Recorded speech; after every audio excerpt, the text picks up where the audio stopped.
Now let us see the disorders that are linked with the pituitary gland hormones. As you know that the growth hormone is one of the hormones that is secreted by the pituitary gland.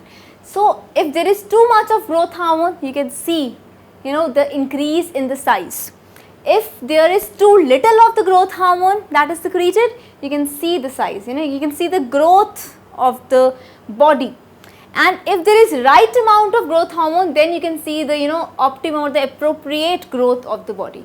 So the pituitary gland that makes the growth hormone, it has a very, very important role to play on the growth of the organism. So what are the disorders? The first disorder is dwarfism, right? Now why this dwarfism is there? Dwarfism word means very small. So there is small body, as you can see in the image, she is suffering from dwarfism. Why there is dwarfism? Because of the deficiency of the growth hormone. As I told you earlier also that we need an appropriate amount of the growth hormone. You know that disorders are there in case of hormones when there is over secretion or when there is less secretion of the hormone. So we need appropriate amount of growth hormone that is secreted. Why? Because the deficiency of the growth hormone can lead to what? Dwarfism. Then we have giants. Why some people look like giants? Why? Because there is excess of growth hormone that is released. So they have a very large body, and after some time this disorder actually affects the vision of the one who is suffering from this disorder. So after all, at the end, this disorder affects what? It affects the vision. So the abnormal increase of the growth hormone or the abnormal decrease of the growth hormone is going to cause disorders in your body. So we need an appropriate amount of the growth hormone that is secreted by the pituitary gland. Then we have a next, that is acromegaly. Now what is this?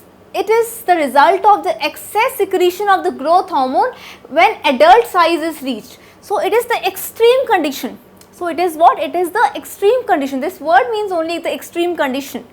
So there is excess of growth hormone when adult size is reached, and this leads to the increase in the size of the the bones of the face, the hands and the feet. So you can see how does it look. Normal hand appears like this, and the one who is suffering from this disorder, acromegaly, the hand appears like this. Why? Because there is the excess secretion of growth hormone after the adult size that is reached. This is acromegaly. Then we have another disorder, that is diabetes insipidus. What happens? The pituitary gland, when it produces insufficient ADH, ADH is what? Anti-diuretic hormone. The kidneys make a lot of urine. So this leads to the excessive dilution of the urine, leading to what disorder? That is diabetes insipidus. So this is because of the deficiency of the hormone, that is ADH, anti-diuretic hormone. We have another two diseases also, that is the Simmons disease and the high blood level of ADH. Now Simmons disease actually is a rare disease. It the effects of Simmons disease is degeneration of anterior lobe of pituitary gland is there. So people who are suffering from this disease, the patients who are suffering from this disease, they actually show premature aging. Why this premature aging is there? Because there is degeneration of the anterior lobe of your pituitary gland. Then we have another disorder because of the high blood level of ADH, anti-diuretic hormone. So when there is excess of anti-diuretic hormone in your blood, it dilutes the blood and the low plasma sodium level is there, right? So these are the disorders of the pituitary gland, that is dwarfism, then gigantism and acromegaly, diabetes insipidus, Simmons disease, high blood level of ADH, which actually leads to dilute blood and low plasma sodium.